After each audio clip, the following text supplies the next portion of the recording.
A change has come over me.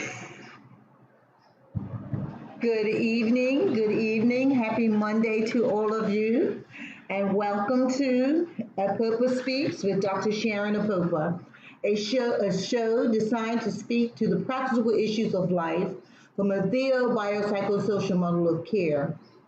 For the next 5 weeks, we'll be exploring the topic of how to live your blessed life by overcoming the addictions in your life. This evening, we were due to have an in-studio guest. He hasn't arrived yet. He may arrive before we finish, but tonight we are just going to be starting out with an introduction into overcoming the addictions in your life. And there is a very Earl song by Tremaine Hawkins called A Change Has Come Over Me. I would like to start this evening's show by giving you a little bit of this song. You changed my life. Now I'm free. Jermaine is coming at this time.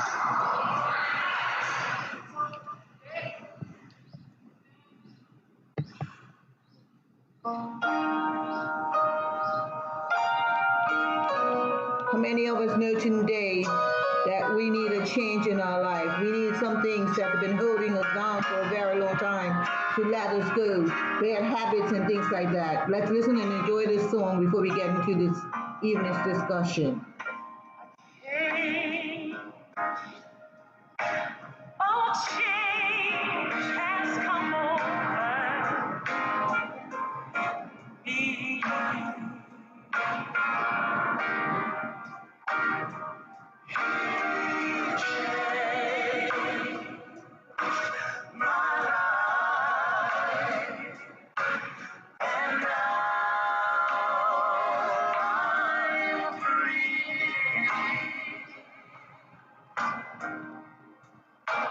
He washed away all my sins and he made me whole. He washed me white as snow. He changed my life complete, and now I sit at his feet to do what must be done. I'll work and work until he comes.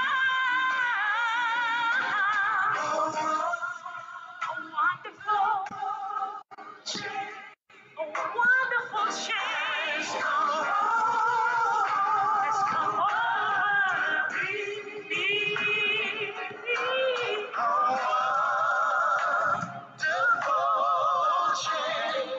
Wonderful has come over me. Lord, he changed my life complete, and now I sit at my Savior's feet.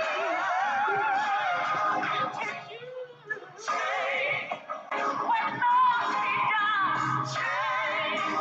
I'm gonna work and work until my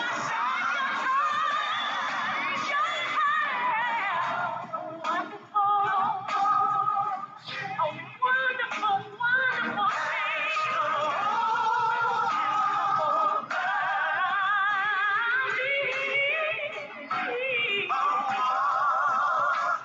Wonderful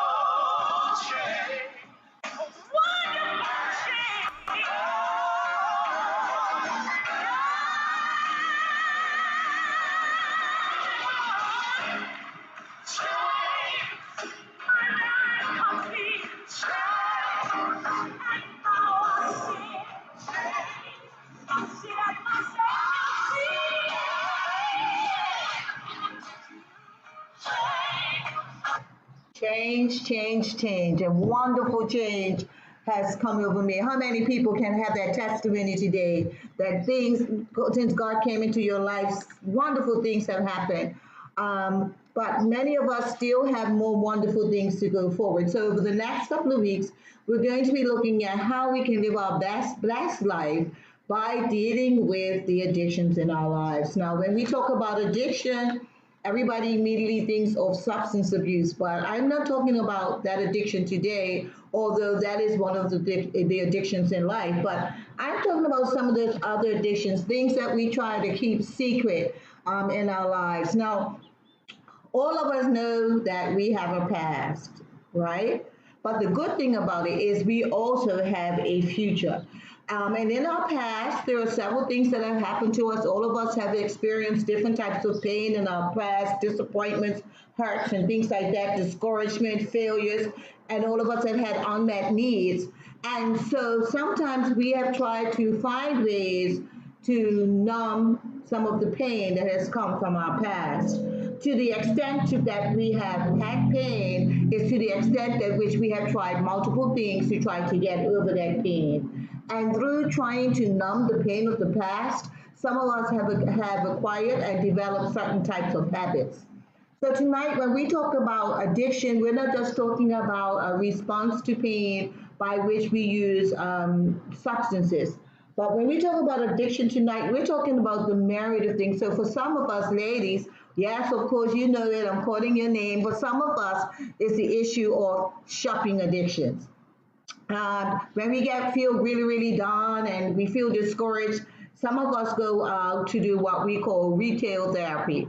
And we go downtown and we look at things and we say, I can't really afford to buy it, but just pulling out our wallet and taking out that plastic or that money that we have for a bill and buying something new gives us an adrenaline rush, and it gives us a high similar to the high that people get when they use drugs.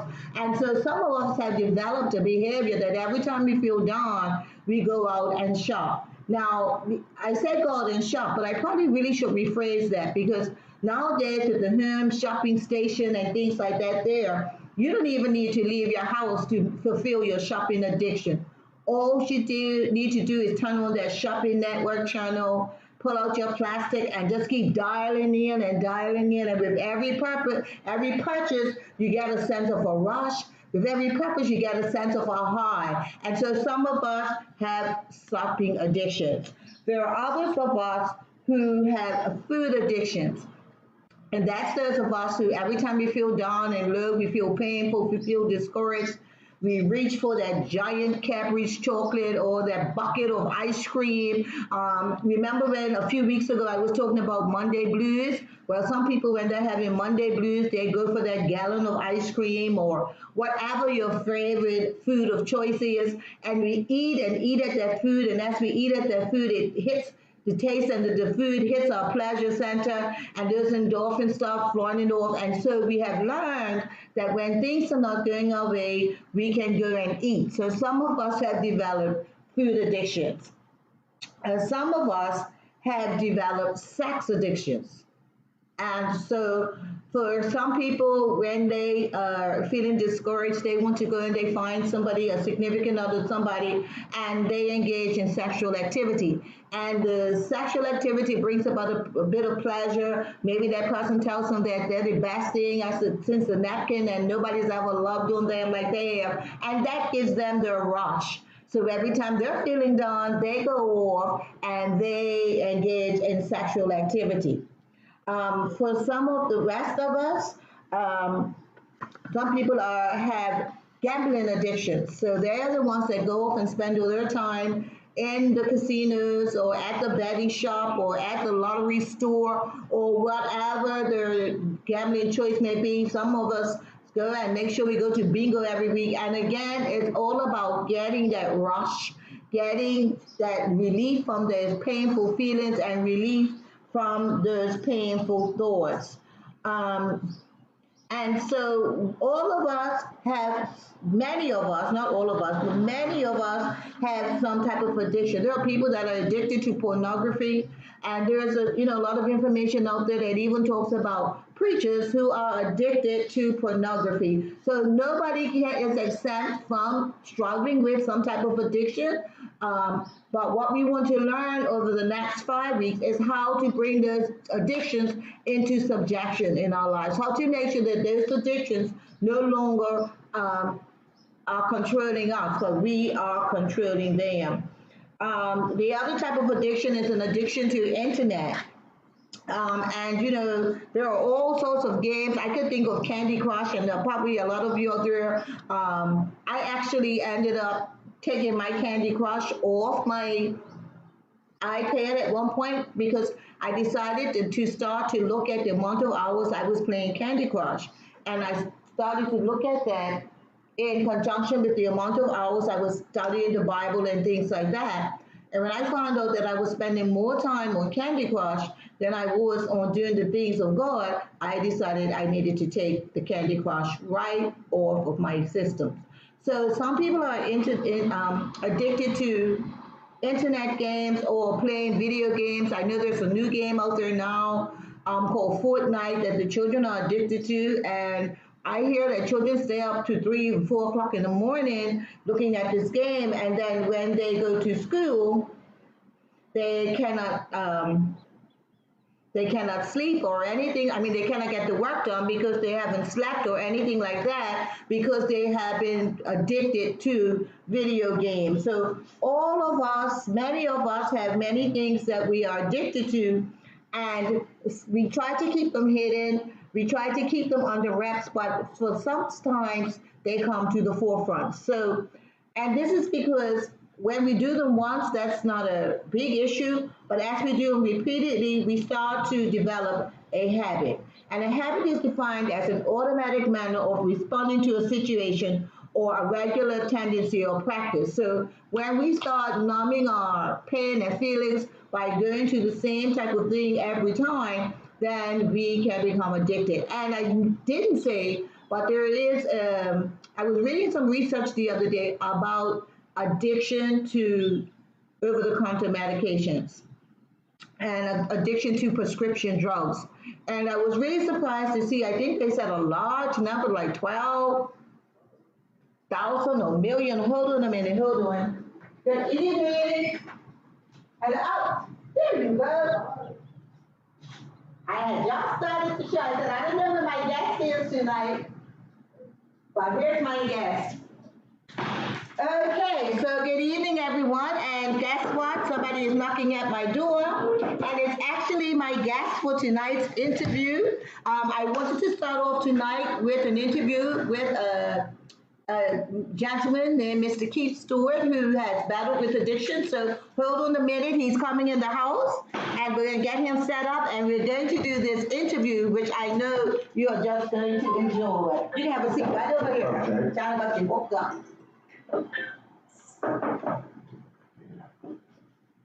So this is a very interesting interview we're about to have. So if you have a chance, hit up your friends, share this video with them, because you're going to be in for the treat of your life. So as I said, for the next couple of weeks, we're going to be looking at how to live your best life by overcoming the addictive habits in your life. And we've already said that everybody has something that they're addicted to. So when we're talking about addictions for the next couple of weeks, we're not just talking about substance use, but we're talking about people who are addicted to all sorts of things, as we say, shopping, gambling, internet addictions, video game addictions, pornography, all sorts of things. But I have a gentleman here tonight, our brother Stewart, and Keith Stewart, and he's going to talk to us a bit about what his addiction was and how he was able to overcome his addiction. So, good evening, Brother Keith. How are you? Good. And I would like you to just start off by telling our Facebook friends a bit about who you are, and then we'll get more into the history and things like that. Just tell a little bit about who you are, where you were brought up, things like that. I'm Bermudian. I was brought up in Spanish Point. I did the first half of my education at Delaware, then to Saltus Hotel School, and then I was gone. I wanted to see the world. And I just I did every job possible and made money. And every 6 months, I tried to work 6 months and travel 6 months. Unfortunately, I believe I was born an alcoholic, and I was always, slipping into daddy's liquor cabinet. Uh-huh. And yeah, at 14, I started to work at Gosling's warehouse, and I was also working as a musician in my father's band, playing the bagpipes. Right. Like 4 nights, 5 nights a week. Right. So that's more liquor. And then with the liquor came drugs, and I just loved it. And the problem was in Bermuda back in the 70s was we were just having too much fun. And I find out having too much fun kills you. Yeah. So let's talk about how it all started. So I heard you say that there was liquor in the house, and so you started out by just having a little drink from the cabinet. Now, what was the message you got growing up as a child about using alcohol and things like that? What was the message that you were given? Well, my father didn't drink much. Uh-huh. And he understood drinking. He knew drinking was in the family, but he was more about moderation and control. Uh-huh. Uh-huh. So he would have it there for what, social occasions and things Yeah, like which that? was very seldom. I mean, what he had wasn't, it was infrequently ever visited. Right, right. So I could go and drink a little scotch or a little drambuie, and you never know. Might be from one year to the next that you would go in there. Okay.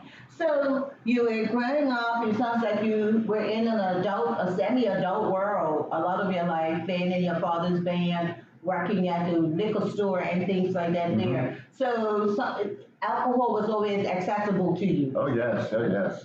Okay. And Yes, nobody everything. was really monitoring what you were doing around the alcohol. If you had a little drink or something like that, nobody was really monitoring that. No, not really.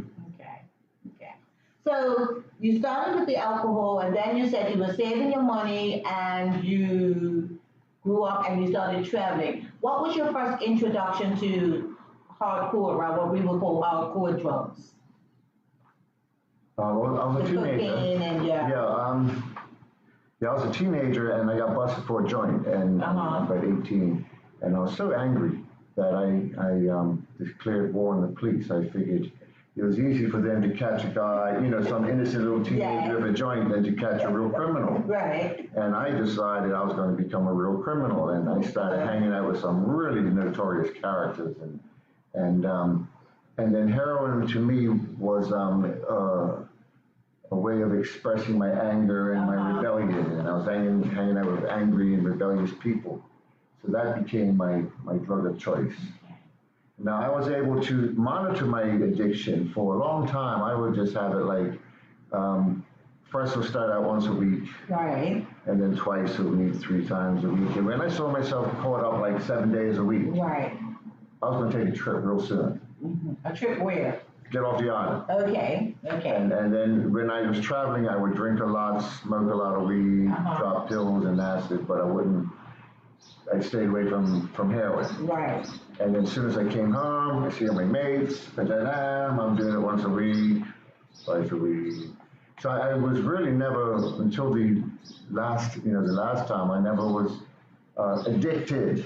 Right. But I was addicted to the lifestyle and to the liquor, and I was just stoned all the So time. you were saying that you were doing it frequently, but you sometimes every day in the week, but you weren't addicted.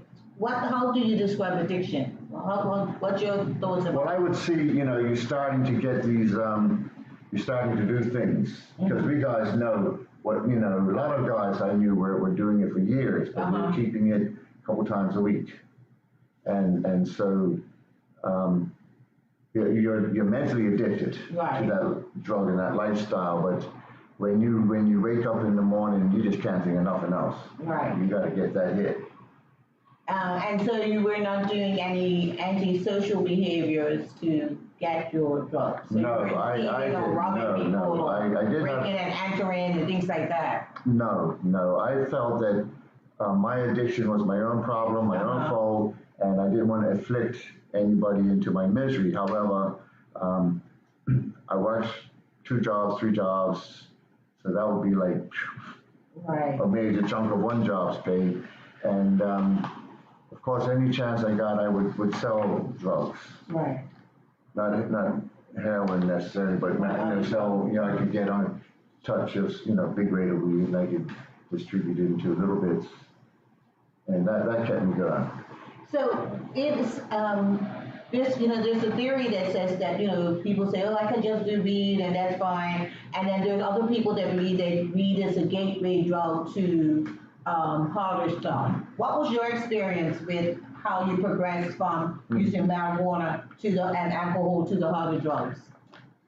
It was actually I'm different than that. I was a reader, so I was reading a lot of books. I was getting ideas from these books that I was reading. So I was started to take pills.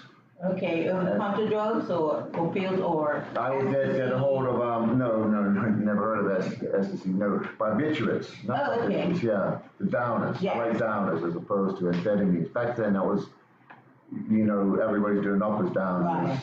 Right. Acid came along. That's a trip. That's just like you're taking a trip. The other day was beautiful again. So I was doing all these and sniffing glue, and this friend of mine, he was concerned, and he introduced me to weed to get me off of the harder stuff. Right. So that was just the opposite. Yeah, I'm the opposite.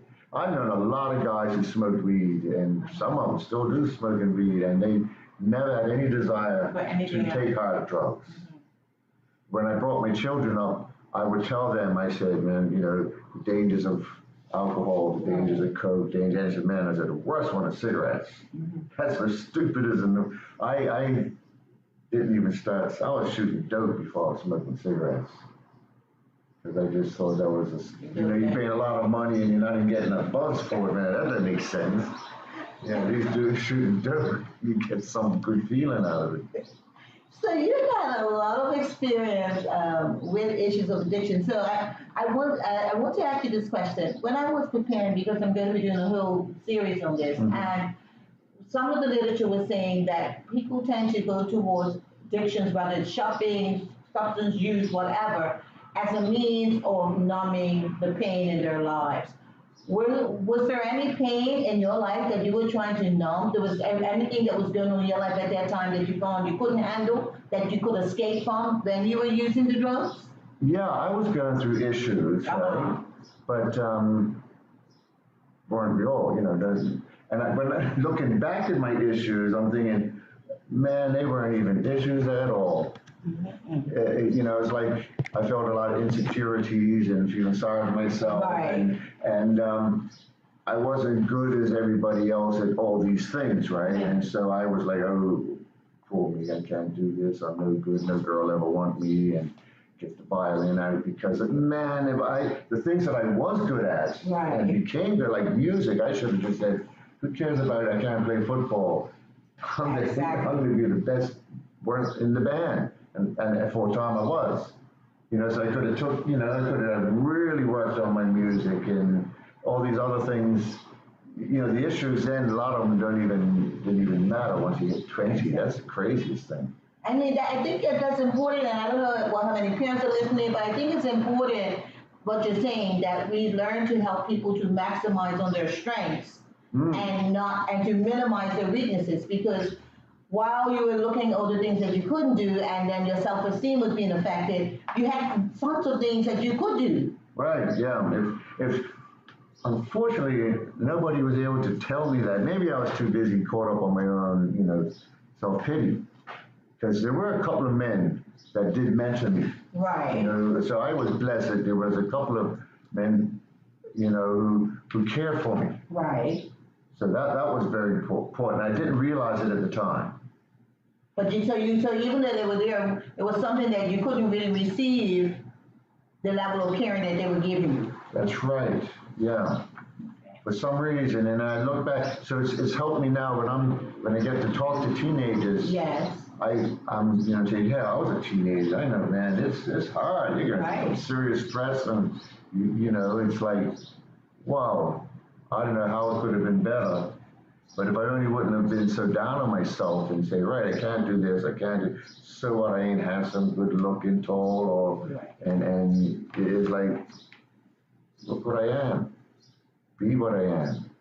And so I hope you're listening. I hope those of you are listening are understanding the importance of learning to build up people's character. And because this is a faith-based show, the importance of letting people know how God sees them and how the fact that how beautiful we are in the sight of God, how fearfully and wonderfully made, how each and every one of us have been given a gift or talent. So you may be listening tonight and you may feel the way that our brother Stuart felt at some point, that everybody can do things better than you, that no words mean, I don't have as much money as others, I don't have as much fame. But tonight, I want you to take an opportunity when this show is off to sit down and draw a line on a piece of paper. And on one side of the paper, I want you to write all the things that are positive about you. And on the other side of the paper, I want you to write all the things that are negative. And I guarantee you that if you're honest with yourself through the process, you're going to see that you have more going for you than you have against you.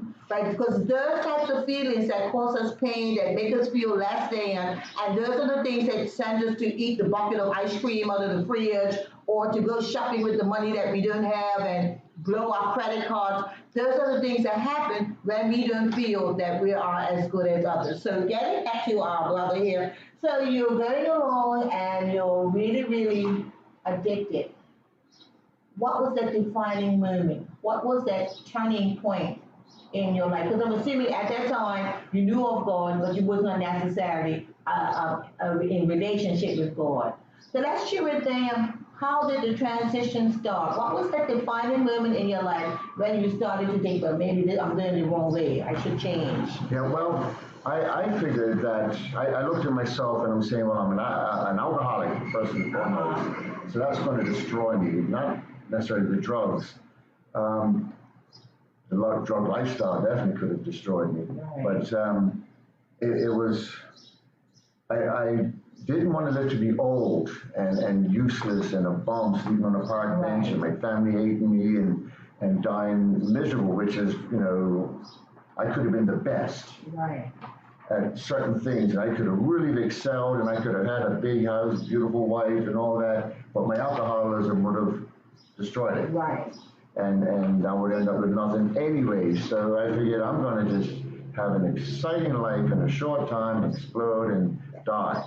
And I did. I mean, it's been absolutely the craziest lifestyle because it was, a couple of movies, I'm sure. We got drugs and sex and rock and roll and I mean, I did all that, drug stuff. And I got into the... Yes. Where did you go to stay? Miami. Yeah, I left because I was getting too well known with the police here. Right. And I knew it was only a very short time before I was going to go to prison. Right. And so I went with my brother to Miami. We got working with a drug syndicate over there. Right. And things got really crazy and we were really crazy. But it got...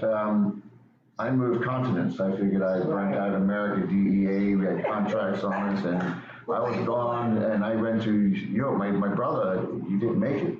So it was serious, and I took off. I got to Europe. It took me immediately to get involved in Spanish crime.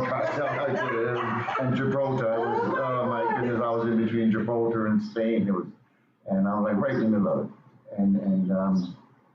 And from there, I traveled a lot, but I ended up living in Amsterdam. Right. And I was, by then I'd given up the drug business. Oh, good. The criminal business, because I figured, well, the cops never did catch me, but that's by the grace of God and lots of miracles. But Interpol everywhere, they had me on the passport, they checked my passport, they knew every hotel I was in, and it was like, whatever country I was in, Interpol would come, hello, we got an eye on you. I go, jeez. And so I went straight, but by then my music was good enough that I was working in Amsterdam, and that really accelerated me to a much higher level. So I'm playing bagpipes all around the world and playing in rock bands and jumping up and down. Oh man, I was doing like Jimi Hendrix and Freddie Mercury sort of stuff. Very theatrical but I was like stunned the whole time. I went on a world tour when I was 30 and I called it the Drunken Pipers World Tour. So I came back to Bermuda and I was just whacked. my spirit was dead. My Yes. emotions, Yes. at this point in my life, sex was, relationships was absolutely nothing to me. And my physical body was really beat So up. it's a miracle that you didn't really have any chronic illnesses during this time, using all these drugs. Oh yeah, I was getting sick a alcohol. lot. You Yeah, must have my been body getting was sick. breaking down. Yeah, your liver functioning must have been out of whack.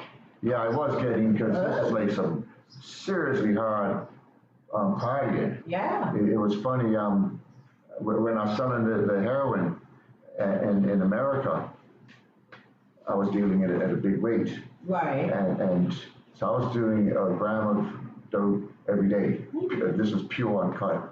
And I said, man, I'm got a big pile of dope right here, but one day I'm gonna wake up and it's gonna be all gone. I have a big monkey sitting on my bag, and you know, it's like there's no amount of dope will be able to Exactly. give me this much. So I walked away from the whole thing, and I went and I did cold turkey. Yeah, so tell us about, because I really, when you were talking to me, you said, the most amazing thing, as a therapist, I've never heard of such, but you did cold turkey and broke your addiction to drugs through using alcohol, I think. Right, yeah. Now, tell us a bit about, please, if you have questions for Brother Stewart, please type them and send them in on the screen so I can ask them, because what you're about to hear is an amazing story of how he overcame drug addiction. Please tell us a bit more about that. Like I said, I've been dabbling with dope all this time. Right. You know, as soon as I get a little bit, like I'm getting addicted, I would just get off the island. But at this time, I got in a situation where I was off the island and I had a mountain of dope, and I was just, you know, selling to dealers. Right. So it was very quiet and calm, and me and my mate, we were just getting high all day long. And so I left that and moved.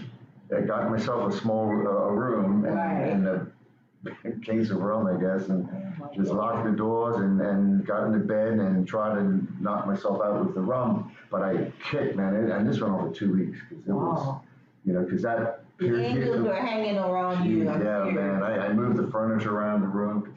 It started like at the base of your spine, and then the pulse just jumps through your hand, jumps down your legs, and you go, oh my goodness. So it's pretty good. I never got really involved in the cocaine, and that became an issue in Bermuda, because like, I've had enough problems of white powder. Right. I don't even have one to learn. But it was so funny, like immediately I got off the cold turkey, and I was working as a bartender. You know, so I was still stoned every day.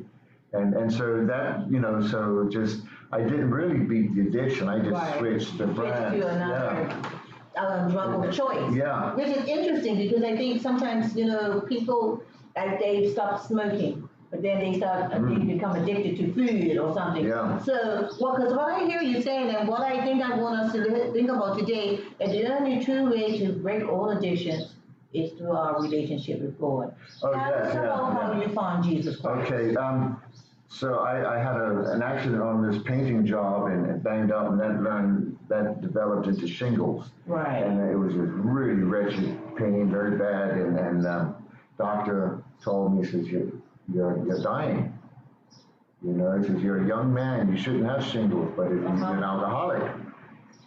And I said, yeah, I'm an alcoholic. He said, well, you're going to die from this.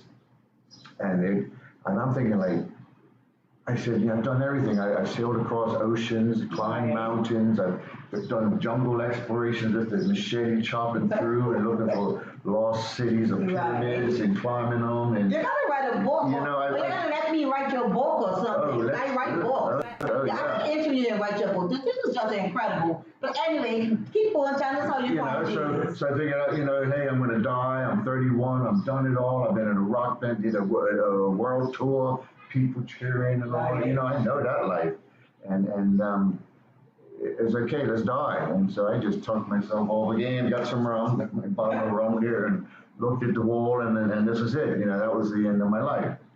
And then someone came to visit me and said, God told me to tell you, you don't have to die.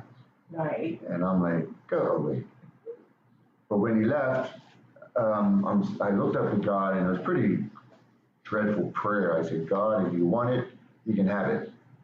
Meaning your life. Yeah, I didn't even consider me as a me or a human being at that point. I was just so, I remember living in Amsterdam. I was living in Amsterdam for 2 years as a musician. And the thing is, in Bermuda, you always say, wow, man, if I can get more weed and easier and cheaper, if I can get a woman, have some sex, even for a night, man, I'd be happy. Right. Well, living in Amsterdam, I could get weed and girls and anything, lots of weed, dirt cheap, high quality, and I got up to the stage where my mates had hundreds of kilos of stuff, and everybody was miserable, and we knew we were miserable, and we knew if we can't be happy here where we got it all, we go home or anywhere else, we ain't gonna be happy. So, and we ain't happy in heaven, so we damned.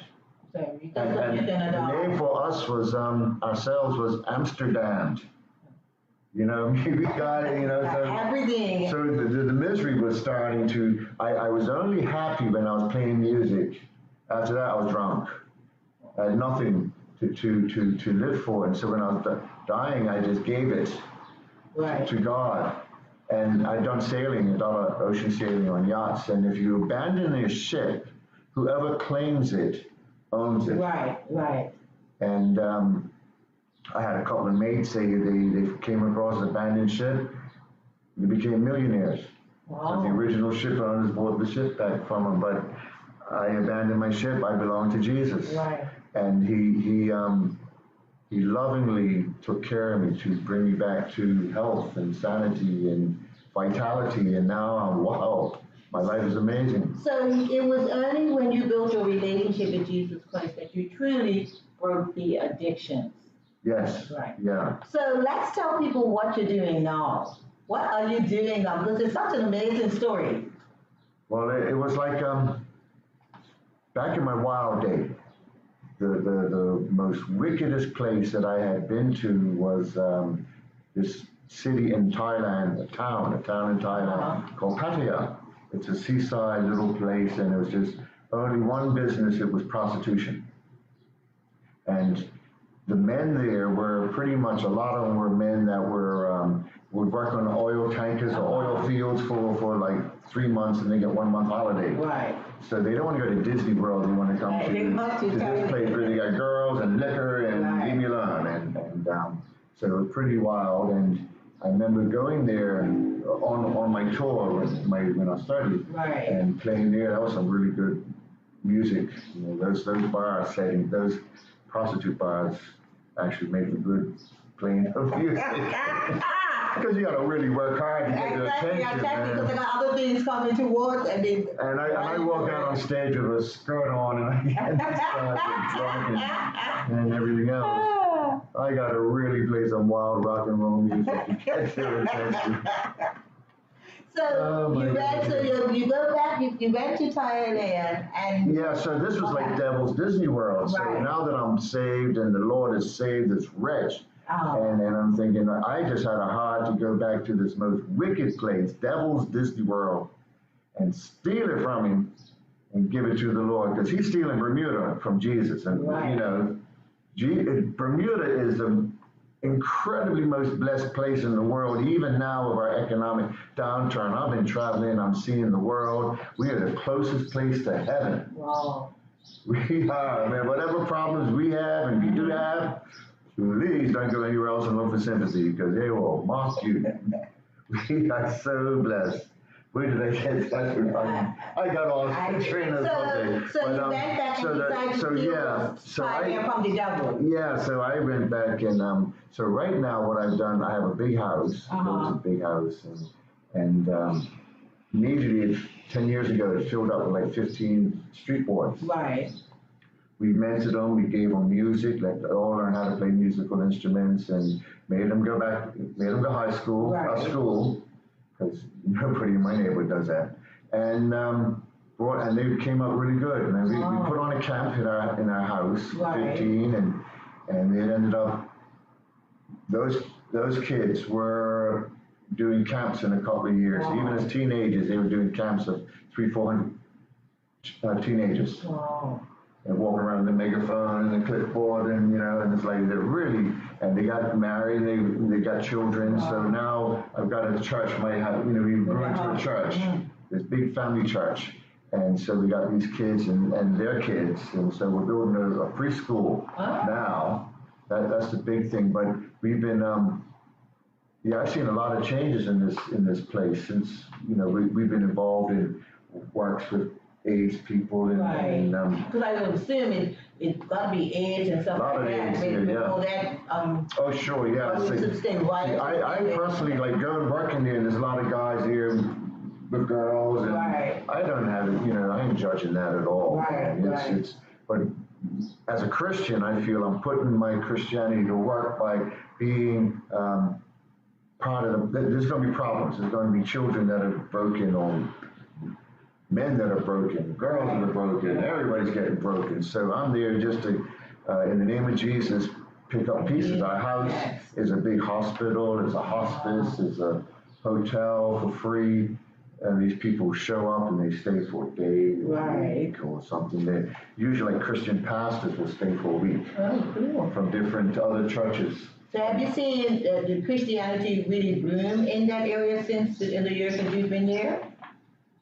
I've seen the effects of Christianity much more. Yeah, we're very small percentage-wise. Okay. But because of our reaching out with missionaries and pastors who are doing social work, I know a lot of most of the social work is done by the few Christians.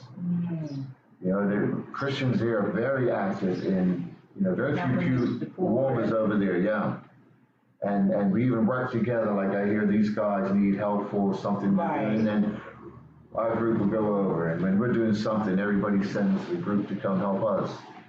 And so so it's the kingdom of Christ is growing and is really dark. We got pedophiles and child trafficking and so much abuse, and so that doesn't seem to be unabated, but that lighthouse is growing stronger and stronger, man. And so, and what motivates me isn't to be a good Christian boy or anything like that, but is to say thank you, Jesus. Yeah, and now I'm a father. They call me Daddy. That's my name out there. It's like expensive around Christmas time. Daddy, what you got for me? No, and it's so nobody there's had a real father. Figure.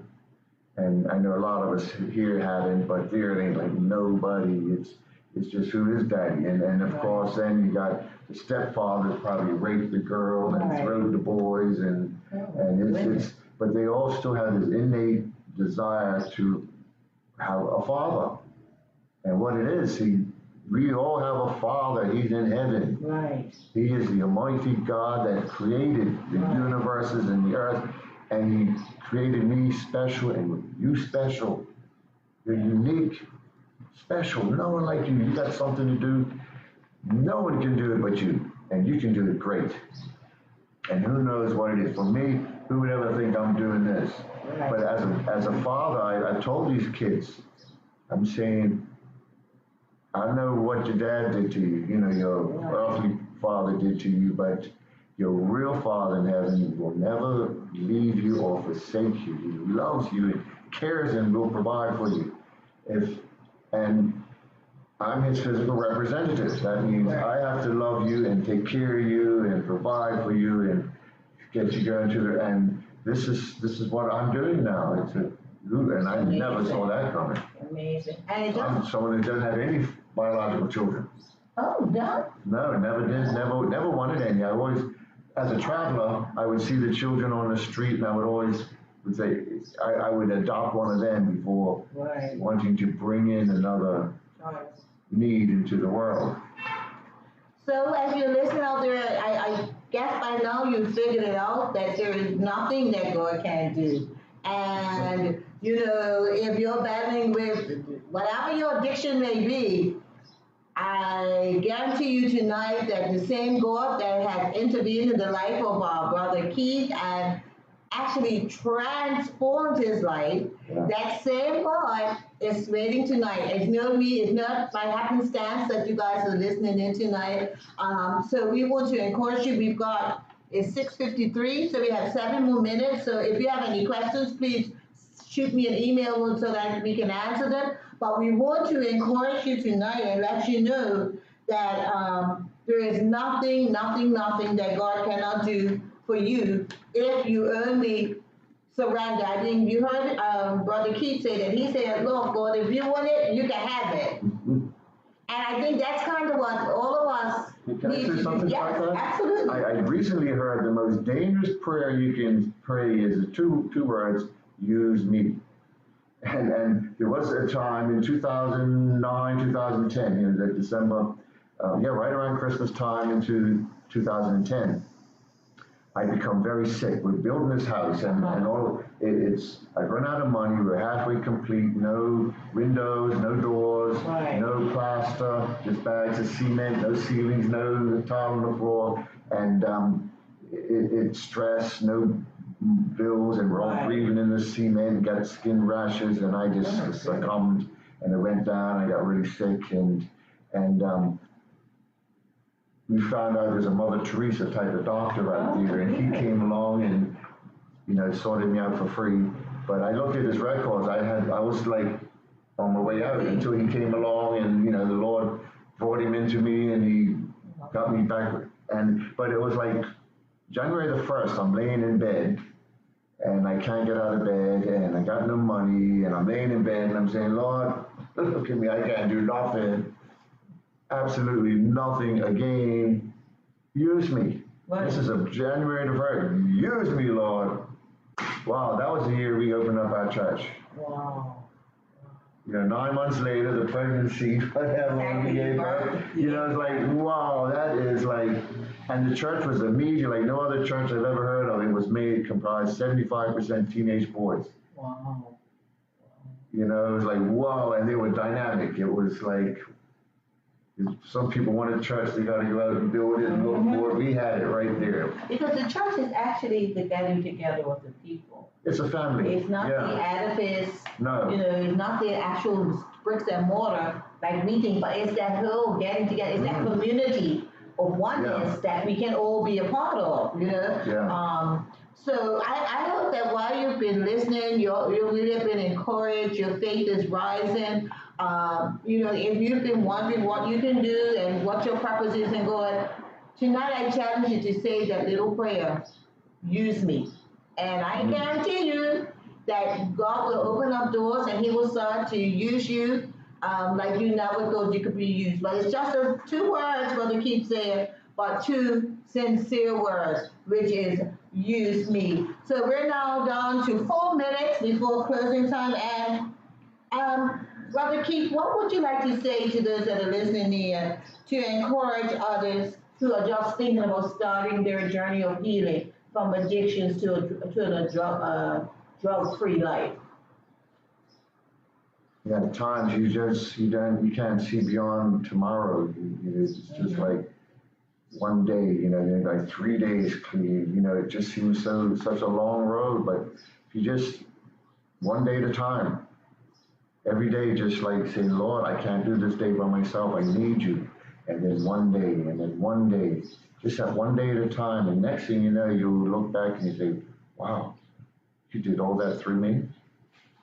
Yeah, and I think it was it Monse Tall who said a journey of 1,000 years starts with one step. Yeah, it's a journey of 1,000 miles. Right, starts with one step. Yeah. And so that's all we're inviting you to do today is to take that one step. What does that one step look like? Maybe you were eating 12 bars of chocolate a day.